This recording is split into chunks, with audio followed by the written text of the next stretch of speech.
So let's turn to the first phase of the war, and we've already seen a little bit of this first phase earlier on when I talked about Lexington and Concord and Bunker Hill.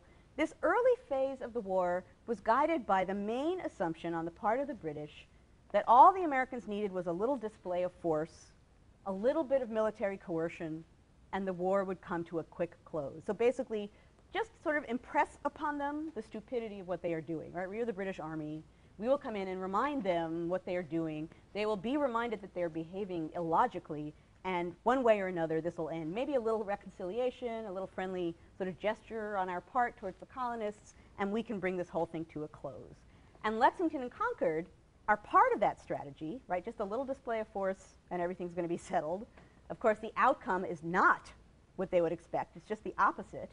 And the British movements, the British troop movements, call forth an outpouring of American enthusiasm and enlistments and alarm, which was further bolstered by America's victories, or I guess you could call them sort of semi-victories. I don't know what to call Bunker Hill. It's sort of a victory, but it sort of isn't.